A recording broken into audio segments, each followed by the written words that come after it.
Welcome to episode 135 of Star Wars and Scotch. It's the episode where we only talk about Outlaws. So that's what we're going to do the entire episode. I mean, why wouldn't we talk about Outlaws? Well, they're mad because we didn't talk about it last week. But Tim and I were off last week. Work stuff came up, so we're going to take the week off. You got our reaction videos, though, of the trailers. And now we're going to talk in depth about what we got out of the trailers. And expectations and all that jazz. But before we keep going, I would like to say that we hope you're drinking delicious King's Coast coffee was what I was going to say, but I said drinking and delicious at the same time, and it came out. Sounds like you need more King's Coast coffee. So why don't you take this a is sip about of that? Full to here, so I'm gonna while you talk about it. And while Kevin's chugging his King's Coast, you can head on over to kingscoastcoffee.com. We're getting ready to launch our summer swells. We do have it's out now. It's out today. I thought it doesn't come out until Thursday, so apparently it's out already. If you guys didn't know, we have seasonal roasts. We like to do them for the changing of the season. So we're into summer. So we're welcoming summer in with these summer swells. So head on over. Kevin, what are the notes of the summer swells? Do you know at the top of your head? The notes for the summer swells are, hold please, because I don't want to butcher them because I'll get in trouble if I do. We got raspberry, clementine, and honey. Oh, that's see, the spring surge and the summer swells. Those two are so good for cold brew. And so if you enjoy cold brew, this is the perfect time. It's cold brew season right now, folks. So if you guys didn't know, we have cold brew kits as well. So head on over to kingscoastcoffee.com. Start making some cold brew today. Let us change up the way you wake up by putting King's Coast in your cup. There you go. Summer swells. Get it while it's hot. Now, on another note, King's Coast will be at GCX. Oh, good. The nice thing about King's Coast is, because we all know you like to get there early. You like to line up and wait for the hall to open. Oh, you're talking about them. I thought you were talking about me. And I was like, I don't like to do any of that stuff. Nope. I'm talking about the crowd. I hate waiting in lines. Well, that's why it's fun when you have an all-access pass. You're like, ha, ha, ha, ha. Bye. This year, when you're waiting in the pre-function area, so if you came in 2019, we're back on that side again. We're not on the side that we were in 2022. So it'd be much more comfortable in my position, or my opinion, because I like this side better. So we're back on that side. And for this year, when you're waiting in that area, we're going to have this space for you to enjoy some King's Coast coffee. And Tim is in some sort of alien situation right now. I don't know. Not sure. This is where we're at. All right. There we go. I fixed it. He's back. He's okay. Or you've been assimilated during the blackout, and it might not actually be you. But anyway, you'll be able to enjoy King's Coast in the hallway while you're waiting for the doors to open. So make sure we're combining two things there. So you go do that, get some coffee, and then you could mosey around the floor. It's going to roll out this week, I believe, or it rolled out already, but we are opening the floor earlier than normal this year. So it's going to be an earlier show. So that means on Saturday, after you've went to the comedy show, GCX After Dark, and then you left the comedy show and you're like, I want to play some Magic the Gathering with my friends, especially because all of this Lord of the Rings Commander hype. You just walk right over to the Tabletop Tavern and go hang out with the folks at Nerd Brew, and you can play some tabletop games, some card games, other games. Our buddy Pool Shark just bought a bunch of Lord of the Rings Magic the Gathering cards. I have a feeling that's where the content creators are going to be most of the time when they're not doing other stuff. Do you think I'm wrong? I don't know. I don't know enough about Lord of the Rings Magic the Gathering to see if that's where the content creators are going. Are you just talking about tabletop in general? Just in general. Oh, yeah. I'm finding like Warhammer to be just completely just really interesting. Like I watched Lupo play virtual tabletop with his brothers, which is really weird because they all sound exactly alike. So it's like three Lupos talking at the same time. It's wild. Weird. But they were doing virtual tabletop, and it was really cool. And I think you're right. I think as the OG content creators get older, I think we are starting to be a little more refined and matured in our games. And so tabletop kind of seems the way to go. Yeah. And you'll be able to book drinking. You'll be able to book a one-off D&D session with a pro DM. So we'll have that up soon. That's sick. Yeah. So, and if you want, you can do the convention. You can go to all the panels. You can Go to After Dark, and then it's like 11 o'clock, and you booked your session for 11:30. You go get yourself a drink, and you sit down, and you can do a 3-hour session with your friends. Go to bed, wake up, and do it all over again, and then you go to Universal Studios. That's not a fun weekend. I don't know what is. I don't know. That, like, what more could a nerd want? It really does sound like a really fun weekend. Can we go do that? I think we should. Perfect. GCXevent.com/tickets. Get yours. Come hang out. Have a good time. You could see Tim too. You might not see me, but you could definitely see Tim. Where are you going to be? Running around. I got called out for power walking during GCX. In a negative way? No. Like I apparently just always look like I have something that I need to go do. Well, that's just how you look when you walk. Really? Yeah, just in general. I always look like that? You walk with purpose. I wouldn't say power walk. I'd say you walk with purpose. Oh yeah, I definitely have a purpose when I'm walking places. Yeah, you just walk with purpose. Rex was like, can't wait to hang out with you, bro. But like, you're gonna be walking by, so be like, hey Tim, bye Tim. He says I power walk everywhere. Rex impression. Was it good? The other day. I did a he was my Halloween costume last year. I role played as Rexzilla for the whole day. I had a wig on and everything. He to me, it's so funny because you meet him, you see him. First of all, you can't believe he doesn't smoke. Second of all, you can't believe how old he is. Not a day in my life, bro. Never smoked. Never smoked. Not a day in my Never life. smoked. You think this guy comes from like Hollywood Boulevard? Like he sounds like such like a West Coast bro, but this guy's from the heart of Arkansas. Heart of Arkansas. And my dude sounds like this. I love it. I love him with all of my heart. That is my brother. He's one of those people that I took to immediately. Like, you know me, I'm very. I don't get along great with a lot of people. You're pretty good at smelling bullshit. But Rex, I love that guy. He's amazing. So if you want to come hang out with Rex too and hear his voice in person, he's doing a meet and greet too. It's funny because creators now are hitting us up like, hey, I haven't talked to you in a few years. Can I come do meet and greet? Yeah, sure. Come on down. Bleep. I don't have my bleep button anymore, but I miss having it. I had a bleep button, but I have to fix it. Oops, it got too loud.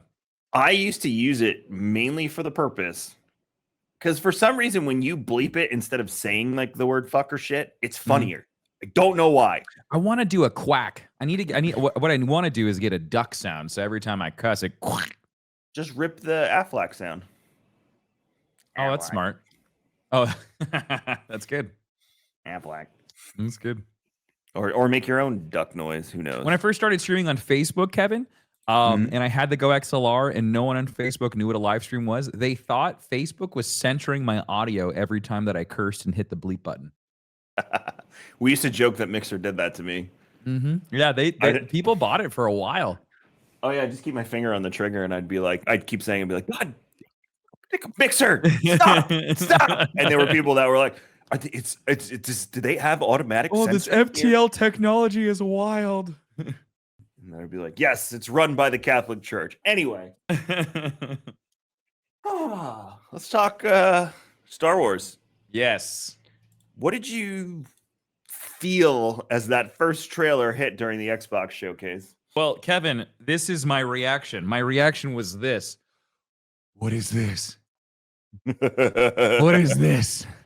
I mean, in that first opening shot, you see opens up with a TIE fighter screaming across your screen. Yeah, and the Republic cruisers. Yeah, so we know we're in. They don't open up like Survivor. The Survivor trailer was very like ominous, and it was very it made you very curious, right? It was like it almost felt like a mystery. This was just full scale, just like action, just thrown at you the entire freaking time. It didn't slow down. Yeah. So I was sold, and then at first, I knew we saw they open up with massive. So like you right away, you're like, holy crap, this is the Star Wars game. And actually, what was crazy is I missed the massive part. The first time I saw the opening credit piece, I was looking at. Yeah. I saw my reaction. I was looking at chat. So I'm like looking at chat, and then out of my peripheral, I see the TIE Fighter. I'm like, holy crap, what is this? Because I was paying attention to chat. So like I totally missed the Ubisoft massive open in the stinger in the beginning. And then you get to the end, you're like, okay, so knowing that this was a Ubisoft game, you're like, okay, this is the open world game that everybody was leaking. So I was like, okay, here we go. This is it. And then we learn about a new character called Kate, right? Her name Kay? is Kay, I think. Kay Vess.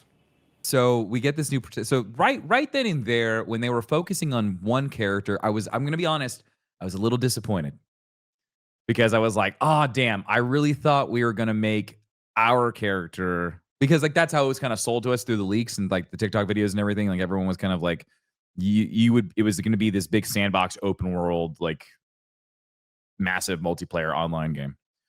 And I was kind of stoked to make my own character. Yeah, I also thought we would be making our own character. But the mechanism of storytelling over the last few years, when you have a pre-canned character, has been much better than what we've seen when you kind of customize and create your own character, because the identity is set in stone. It's who they are. Look at God of War. Look at Assassin's Creed. Ghost of Tsushima. I think just because our expectation was that we could create our own Star Wars character. I mean, we've done that before. Yeah, we've done that in KOTOR. We've done that in SWTOR. So yeah, so I think that was the big thing for me, was I wasn't sold on Kay until the second trailer. Like once we got the big like reveal trailer that they did at the Ubisoft Forward, then I was definitely more sold on her character. She looks like a really fun like female protagonist. The idea that she's a smuggler, like she kind of gave off this Dr. Aphra kind of vibe. And I really enjoyed that. I thought that was really cool. And so I really like her. I like her little creature. I forgot what's his species, because at first he kind of reminded me like a Lothal cat, but he's not a Lothal cat. He's something else. And one of my buddies who's actually working, it was crazy. The guys that I know that have been working on this game, they've been so quiet. They haven't said anything, haven't put any hints or anything on Twitter. So bravo to them for just keeping that under wraps, because I would have died. Yeah, Nick, it was a few friends that I had that came out of the woodwork, and I was like, yeah, what? No. So it's pretty funny to see. I'm trying to find out what. Oh, here we go. Nick's is a Mircall. We haven't seen these before, right? This is new. This is new. The only entry is Nick's in Wikipedia. So I'm totally. And what's kind of cool is that it's neat that she doesn't have a droid sidekick. Every other Star Wars character, like use Battlefront for example. The last female protagonist that we had in a video game was from Battlefront 2. Gina Gavankar's character, totally brain farting on it. Iden Versio. Iden Versio. Yes. So she had like a slicer droid, and then we go to Cal Kestis, and he has BD1. And so now this new character that we get to play gets this cool new sidekick that does really cool pet-like things that you would expect like a pet to do, like a dog, or even like a monkey sidekick, like being able to like go out and do this thing, like go grab a blaster or go interact with that door switch, and like all that stuff is like very similar to like what you've been able to do with your droid sidekicks, but it feels more personal. In the gameplay trailer, Nyx is like grabbing blasters and stuff. So she, it seems like you're always going to have your pistol. It seems like your pistol is always, or your sidearm is always going to be your default weapon, but you can go out and go grab a blaster from a stormtrooper that you killed, and then there's that ammo reserve. It seems like, because like when she was done with it, she's like do, and then like it cools down like it's done with the mag, and then she just tosses it to the side. And so it looked like there was an ammo count. I think it was like 21/0. So you might be able to hold on to it and then go pick up ammo as you go, or it might just be a lot easier just being like, grab me that thing. Like I could imagine like grabbing like an AT or like a rocket trooper, killing him, grabbing his rocket launcher, and then like blowing up a tank or an ATST, because we see an ATST at some point. So that's cool. But like some of the really neat stuff that I'm glad that was real with the leak. The biggest thing is that this is essentially going to be like a No Man's Sky Star Wars game. And so like that's really like the most exciting thing for me is the whole idea of this fluidity between being on the ground. Like they showcase you being on foot to a speeder bike, to a starship, into space combat. And then they even said that the space combat isn't going to be like small craft versus small craft. It'll be small crafts versus large crafts as well. So I would assume at some point we get to fight against a Star Destroyer. That would be like, I would assume that would be like the big one that you go against. We do have a droid though, Tim. We have ND5, so he's the BX droid that everyone on the internet wants to bang. But he's not her sidekick. No, he's part of this. What I forget what that guy's name was. He's a part of this crime syndicate. Jalen. Yeah, and Jalen gives her a job. He's with him, or it's with him. He's in the gameplay trailer, isn't he too? The battle droid. Yeah, the commando droid. ND5. Yeah, we're talking about the commando droid, right? Yeah, the BX droid ND5.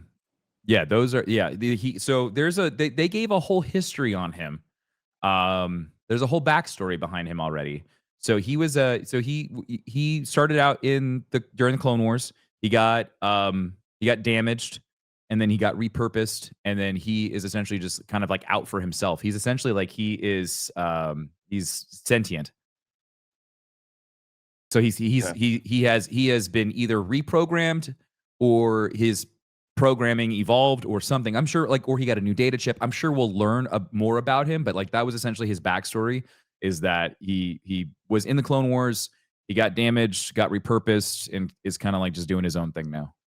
There was a whole IGN interview with the devs for this after Ubisoft Forward that I watched. It was like 15-20 minutes long. It was with the head gameplay producer.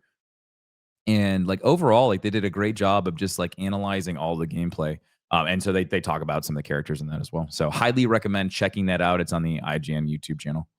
I love ND5's peacoat. Yeah, right. He looks so suave, and he looks a lot more swole than other. Those are commando droids, right? BX commando droids. Yeah. He looks a lot more swole than the regular ones. Well, the internet is uncomfortably, BX series droid commando is the official title. Yeah.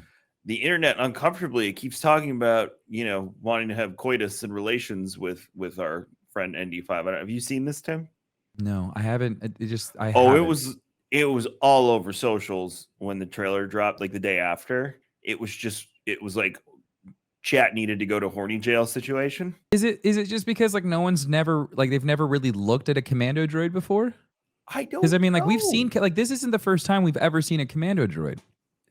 I killed them in Survivor. You killed them in Survivor. You see them in Clone Wars. They're in Episode 3. Yeah, they're the ones who jump from the. Yeah, they're fucking nuts. They're in Battlefront. They're terrifying. They've got vibroblades. They can crawl on the walls. They look like General Grievous. They're terrifying. They can cloak. Mm-hmm. Yeah, these things. And what's so funny is that these are the best droids that the Separatist army could come up with, and they still are trash. They're so scary. They should be absolutely terrifying. Still trash. Jedi's just shit on him. Can we put another rumor to rest? Sure. Darth Maul will not be in this game. Why would Darth Maul be in this game? He's dead, and not dead the first time. No, he's dead the second time. Learn your shit. Super this is between dead. Episode Obi-Wan. 5 in between Episode 5 and 6. It's between Empire and Jedi, and Maul dies before A New Hope. He dies before oh crap, Death Star, Jyn Erso, Rogue One. He dies before Solo. He's dead. No, he's alive in Solo. He's at the end. Oh, after Solo. Sorry, that's very close to when he dies. Then, right before he dies.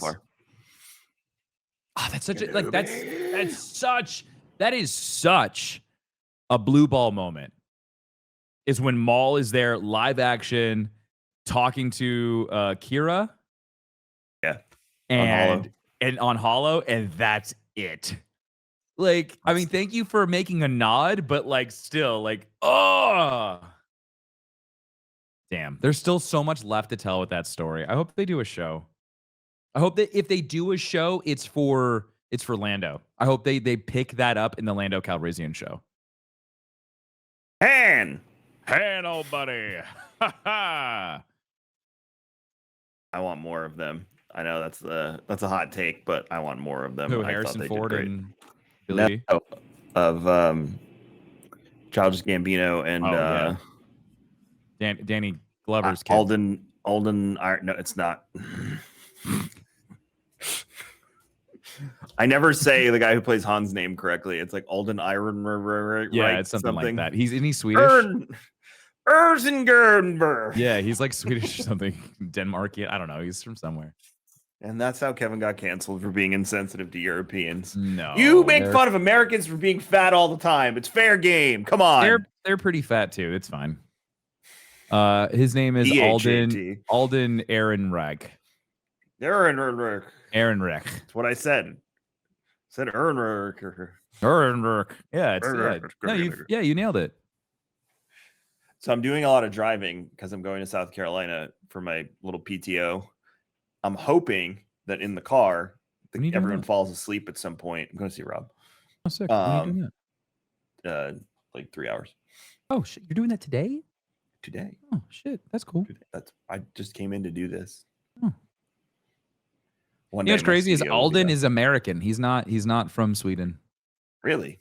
Parents must be there. He was born in California. He looks like he was born in California. His mother is an interior designer, and his father is an accountant. Oh, he's got parents have money then.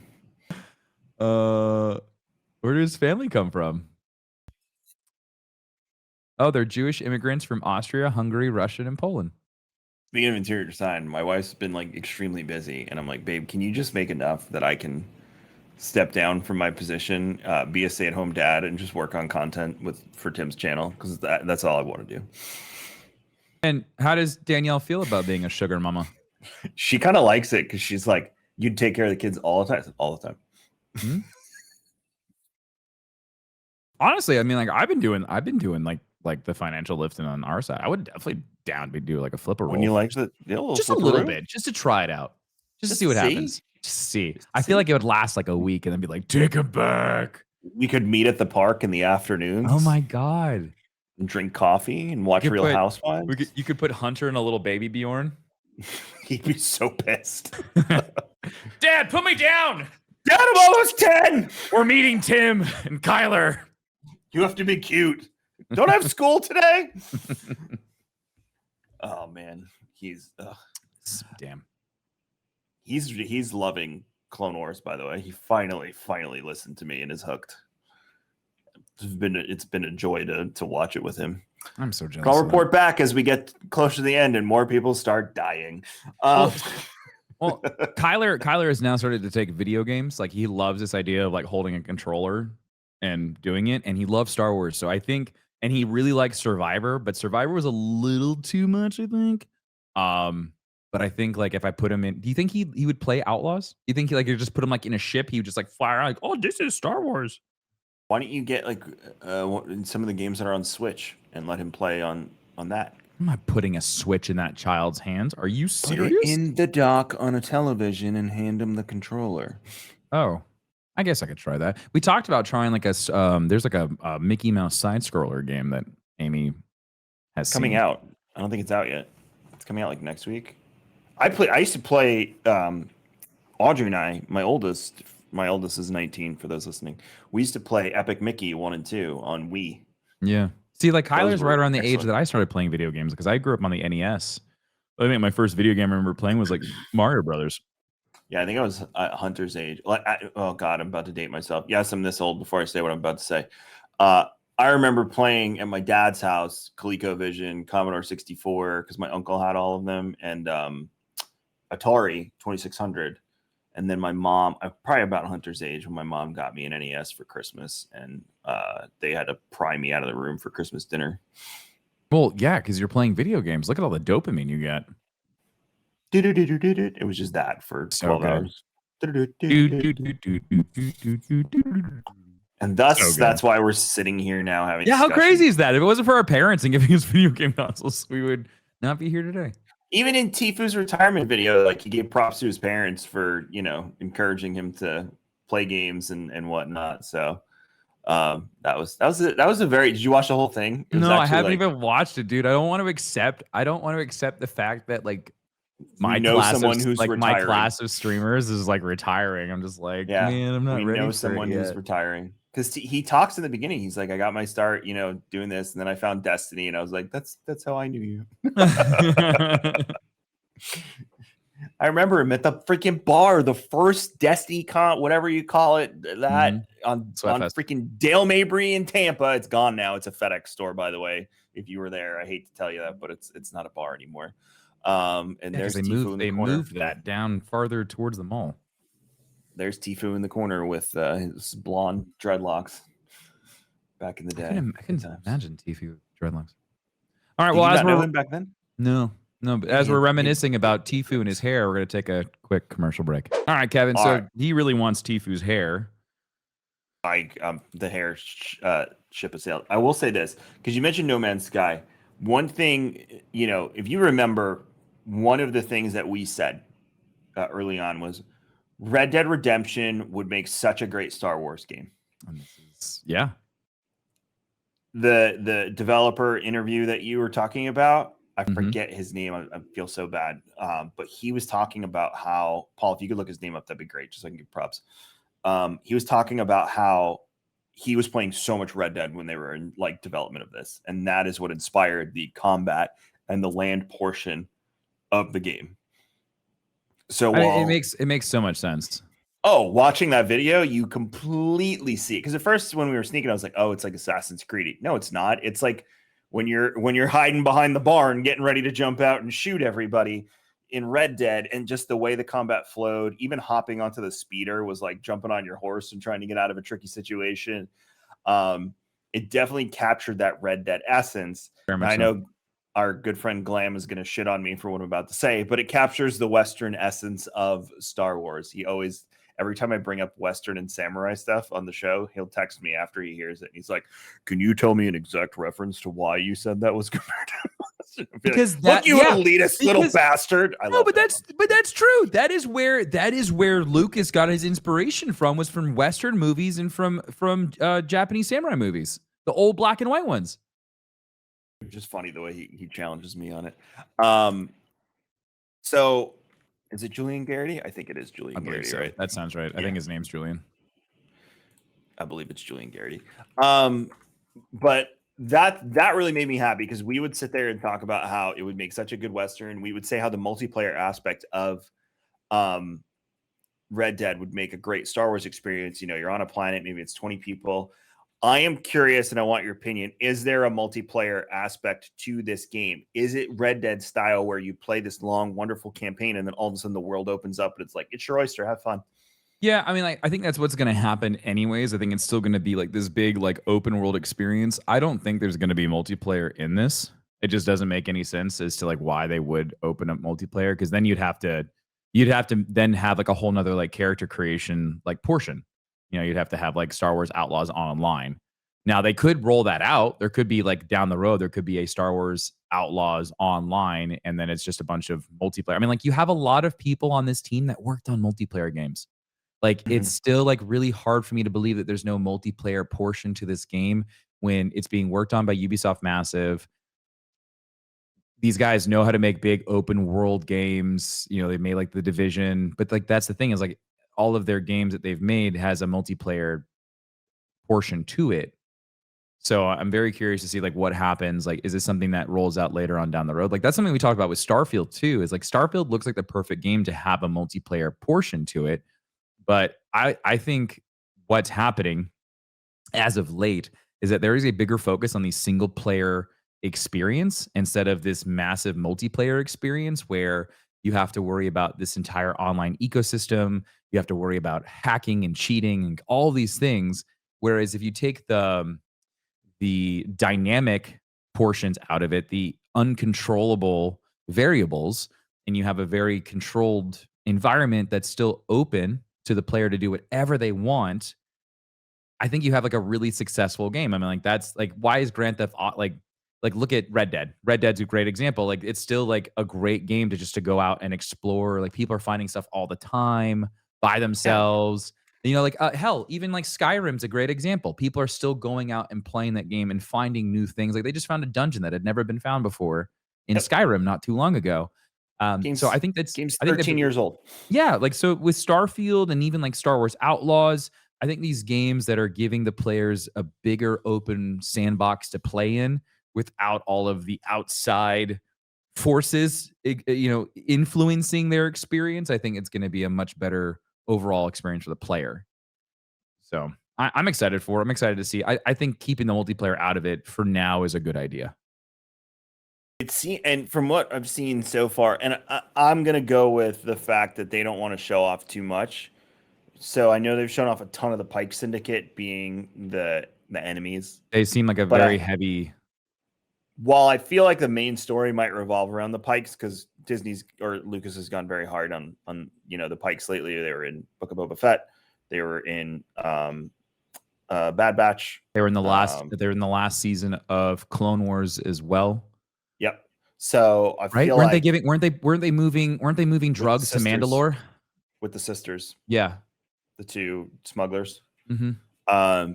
So I have a feeling they'll play into it, but I have a feeling this is what we saw is just the tip of the iceberg. I think, you know, we'll get really into the underworld, probably get into some Imperial trouble. We're going to see Jabba the Hutt at some point. Definitely. There's Jabba in the Jabba literally with Han Solo's frozen in carbonite trophy. I mean, like that's literally the transfer of Han Solo. Like canonically, that is the transfer of Han Solo from Boba Fett to Jabba the Hutt. Like that is the transaction. And that's so cool that we actually get to see what that would look like. This procession of like Jabba following behind his trophy. Ho, ho, ho. Love Solo. Oh, Solo. That's good with the voice effect on there. Yeah, like that was good. Yeah, thank you. Dude, that's good. Yeah. Yeah, but even just the HUD is familiar in the gameplay trailer. It's clean, it's minimal. It takes from every, you know, restricted area, pings on your compass, you know, highlighting items in the room. The Nyx feature was just that blew me away. I'm not gonna lie, I did not expect her to be like, "Go get me that," and he just like boop doop doop doop doop. Reminded me a little of my dog Finn, hopping over. He's not that smart, but and then grabbing it and bringing it back to her, and I was like, "Oh, this is kind of cool. I did not expect that to happen." Like even the space combat looked really like familiar. You can definitely tell that the guys that they brought over from the Battlefront teams, like the flying looked a lot like how it looked in Battlefront, like with like the little barrel rolls and things like that. I was like, oh, that looks so familiar. Like I've played this before. But what was really breathtaking for me is when they punched it in a hyperdrive. Like it looked like it was the movie. It looked so clean. It looked so good. I was really impressed. The hyperdrive. He did. He spooled it up and everything. I thought the ship that he was facing, I thought it was going to start shooting at him, and he just punches it and goes. The biggest thing for me though is what is the restriction in space? Like how big is the galaxy? And we talked about this on stream. How big is like, are we going to be confined to only like 3 or 4 star systems? Are we going to have the entire Star Wars galaxy to play with? Is it just going to be certain quadrants of the rims? Like, are we going to only have like 3 or 4 planets in the outer rim? We'll have like mid rim 3 or 4, and then we'll maybe have Coruscant and a couple other core planets, and like that's it, and we're done. This also leans me in the direction of thinking that this game allows them to add lots of updates. Like if they start off, let's just say they start off with 3 or 4 planets in each rim. Think of how many planets you could then add as DLCs or just living updates. How many updates has Division 2 gotten? Division 2 is still being supported by Ubisoft Massive, and it's getting new content regularly. So for me, you have a lot of people on this team that are accustomed to working in a live service game. They understand how the system works. They understand like the cycles and whatnot. So you have a lot of seasoned veterans that are working on this game. I could totally see this going into a live service model where they're continuously adding new story content. They're adding new planets to explore, etc. What do you think? So it really depends if there's a multiplayer feature or if it's really just the single player experience. I don't care either way. I'm for the record, I'm fine with either scenario. But then the cadence of the updates, how it's updated, what it looks like will change my purview or my prediction of, that, because that's an important detail. Now, I know we have a single player campaign. I completely understand that. I'm just saying, is there a Red Dead component similar to, like world's open now, go have fun, it's your sandbox? Or is it going to be, like some of the other single player games like God of War and stuff that we got recently, with the ability to still, full expansion packs and whatnot? A lot of games lately haven't had big expansions. Yeah. So I would really like to see that. What's funny is it says coming 2024. We don't know when in 2024. My guess would be summer, fall of next year. But you're going to jump into Starfield in October, September 6th. September 6th. Isn't that Ben's birthday? Is that Ben's birthday? The 5th or the 6th? Ben is the 5th or the 6th. That poor man, he can never get away from a game launch. Poor Ben. But Starfield, if it's like Skyrim, which I've heard it's bigger, which is just stupid. Oh, Kevin, it's so much bigger. And all the planets are procedurally generated. And like what you experience, so all the planets are the same, but like when you go to a planet and I go to the same planet, our experiences are going to be different. How cool is that? Yes. Yeah, no, there's no linear experience except for the main story quest, they said. And even the city that they built, I forget what it's called, New something, is like the biggest city they've ever built. New Atlantis, thank you. It's the biggest city they've ever built in a game, ever. That includes every Elder Scrolls game, all the Fallout games. Ben's birthday's on the 5th, but Star Wars and Scotch is on the 6th. Poor Ben. No, it's fine. His birthday's the day before. I feel like we're not doing an episode. Well, no, we'll be knee-deep in Ahsoka by then. So we have to do an episode that morning. Busy day for you, buddy. Well, also, if it's Bethesda game, it's not going to release. Oh, until 1? It might release at like 9 p.m. on the 5th or midnight on the 6th. Oh, they'll probably do a global launch the day before. Oh, it might actually be on Ben's birthday. We'll see. Oh man, but like, so Kevin, like one of the things that that Julian talked about in the IGN interview was he was talking about how, going back to the whole Red Dead interactions and it really kind of like laying the framework as like how they wanted to make Outlaws. One of the things that he brought up was being able to see something and track it down and chase it. And like that was always something that was really fun to do in Red Dead. Was you're like, oh, there's a carriage or a train, and I want to like chase that train, and I want to get on the train, and I want to rob the people on the train, and then get off. And so he was talking about that. He was like, you see a ship, you can get in your ship, and you can go chase that ship, and you can follow it around the planet, and you can land where it lands. And I'm like, that's really cool, because like right now, like let's use Star Citizen for example. Like everything's 1-to-1 in Star Citizen, so it's like massive planet, full scale, all this stuff, and it takes forever to get from point A to point B.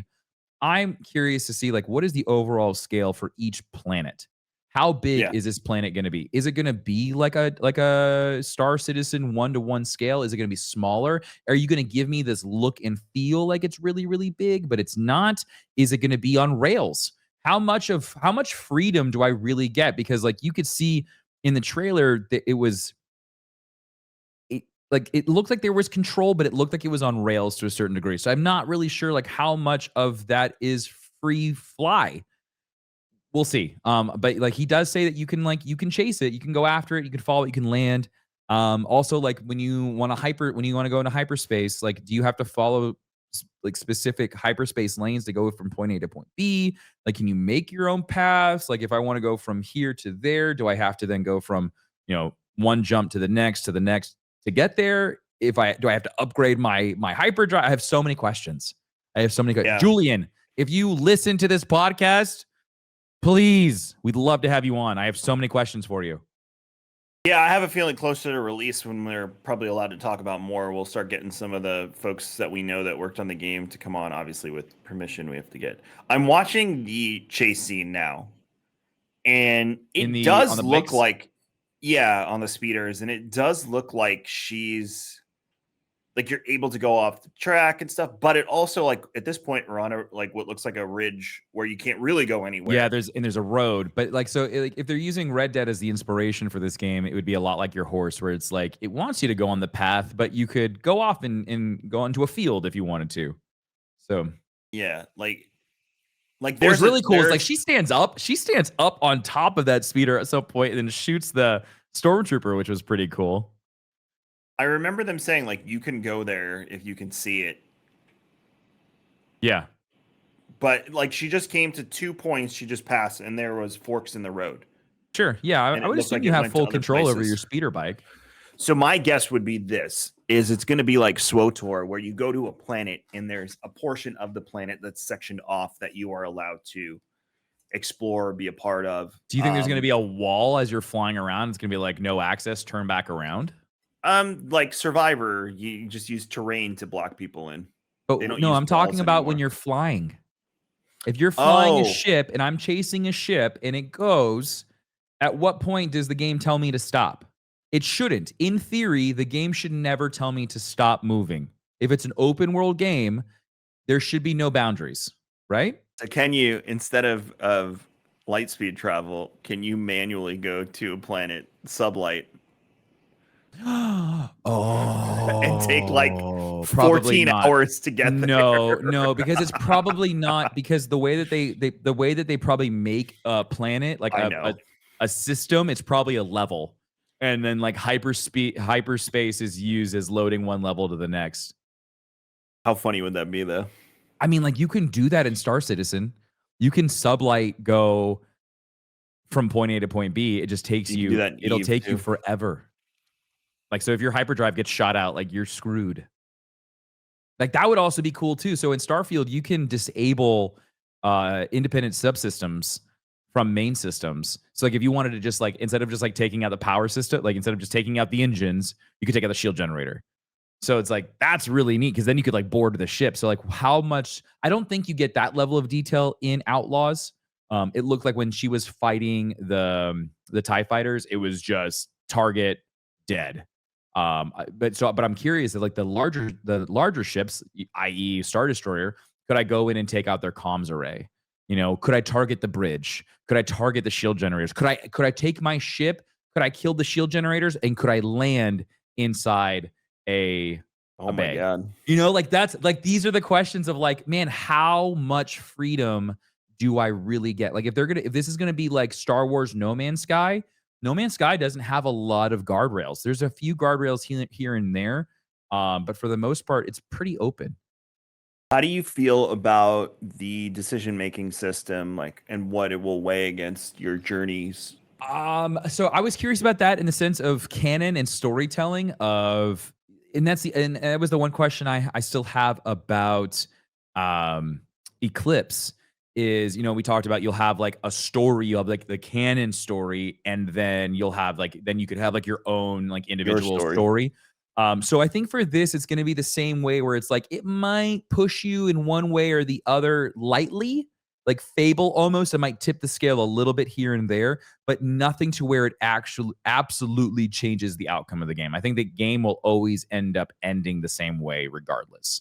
But it looks like when she pissed off the Imperial officer called the red alert on her. So she wouldn't have pissed her off, and she would have sucked up to her. She wouldn't have had the alarm called on her. So I think what happens is all short-term consequences for your actions, but it's no long-term results.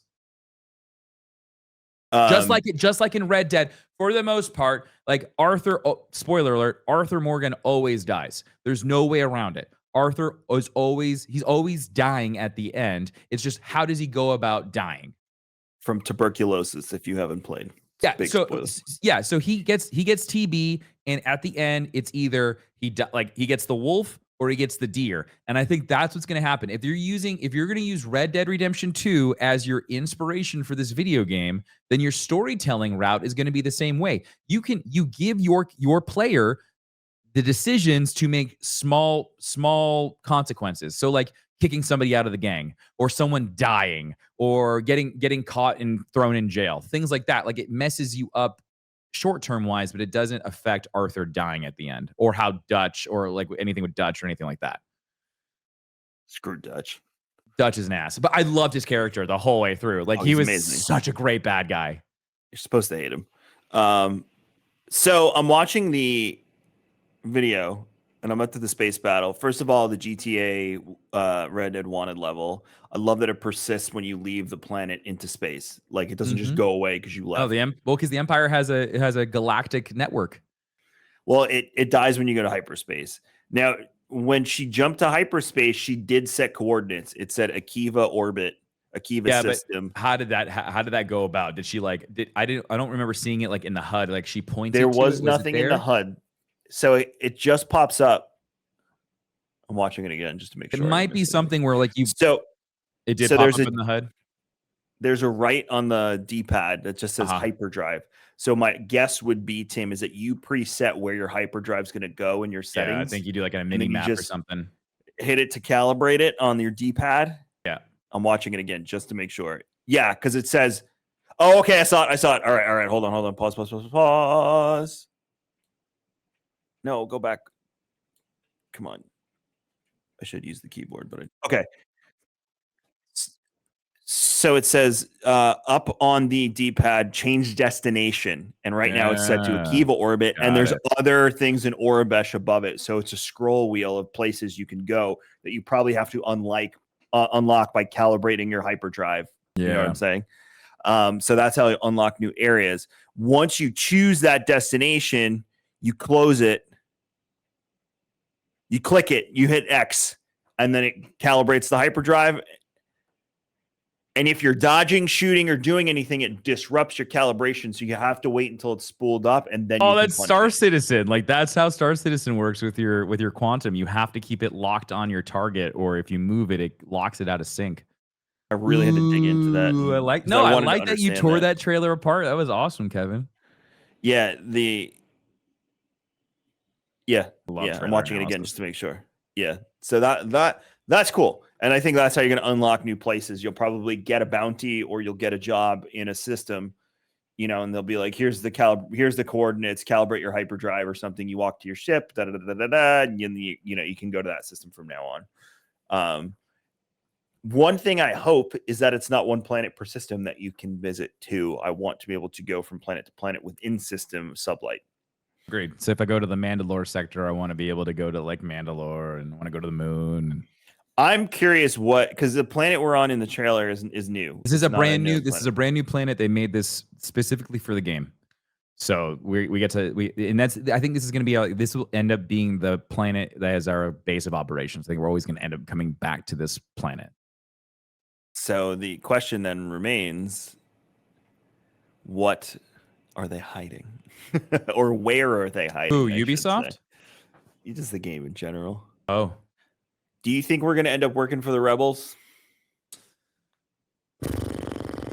I hope not. I hope we end up just being just like this independent like work, like go back to episode 8 and the arms dealers, and they're talking about how they give weapons to both sides. I want that. I want to be in the middle. I want to be able to do I want to help the rebels out, and then I want to go do like some Empire level shit. I want to go do a bounty hunt or something. I want to do some evil shit at the same time. What? There's nothing wrong with being in the middle. What? Have you seen that Nick Cage movie about the what's it called? Nick Cage being Nick Cage? No, the war. Lord of War? It was a terrible Lord of War. It was a terrible movie. That's you. Yeah, exactly. Kevin, I'm not allowed to be a bad person in real life, so I have to do it in video games. It's just how I live out my alternate personality. I really want to watch you play the KOTOR remake because I have a feeling you're just going to be striking everyone down. I would do everything that I didn't get to do as a kid because I felt like it was morally wrong. What's funny is that means you're going to lose companions because you can kill, I think, up to 2 or 3 of the companions in your group if you just make stupid decisions. Did you not watch me play Mass Effect? No, I've never watched you play Mass Effect. I went through. I did the genocide playthrough. Oh, okay. Everybody died. You killed everyone. Everyone. Okay. If it gave me the option to kill someone, I killed them. Jesus Christ. It was a good playthrough. It was sponsored. I had to get it done, so I just flew through it. Did you do the Terminator playthrough then on Detroit Become Human too? No, I didn't do it that way. No, I actually tried to I tried really, really hard to save everybody in Detroit Becomes Human. They made it so difficult in that game. So fucking hard. The smallest, like dodging bullets, banana peel, dead. I did 2 of those playthroughs. One, I was just like a complete pacifist and tried to like avoid conflict. And I ended up getting so many of the other droids, I don't know what they're calling that, androids, killed because of that. And then I did the We're Taking Over playthrough. It's totally different ending. Totally different. Just like murdering humans left and right. No regard for anything. I was like, I like this. This is fun.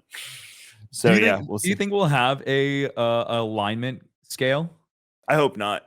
Because you're a smuggler. You're an outlaw. Like, yeah, so I mean, I think we're just neutral the entire time, right? Or do you think they're going to be like? Do you think they're going to be good neutral? I think the main story will force you to join the rebels at some point in some way, shape, or form, like a Luthen style. Like you know, I think you know that the bad guys, like they're a necessity, but they're really fucking stuff up. Like they're messing with your business. Like that's the whole reason why Luthen is doing what he's doing, is because he knows that the Emperor is messing up with all of his business, and it's much better to have the rebels running the shit. So of course he's going to have them do it. Yeah, he's in it for himself, and so like I'm totally down to have a selfish protagonist. I think that's cool. There's a shot in the trailer. I paused it. I think it's at 9:50, where Kay has her hands up and she's surrounded by rebels at gunpoint. So who knows where that story is going to go? But you know, again, it's the age-old adage of Star Wars. While there is moral ambiguity, while you know you can rest in the middle, they always want you to know that you shouldn't align with the space Nazis. Like they're very adamant about that part. Yep, very much so. Now, will you do jobs for the Empire? Probably, and especially towards the beginning. That's just how these games work. But by the end, I don't think you'll be working with the Empire anymore. We'll just leave it at that. No planet glassing, I guess. Wrong game, Tim. Wrong game. Why do you even Empire at War? You can destroy so much in that game. That's the old RTS one. Yeah, I know. I used to play that game. Why don't you just play that again if you want? Why would I want? No, that's not the point, Kevin. I want to be on the bridge. I want to be sitting at the weapons control, and I want to be able to point my gun at the planet, and I want to hit a button, and I want to blow it up.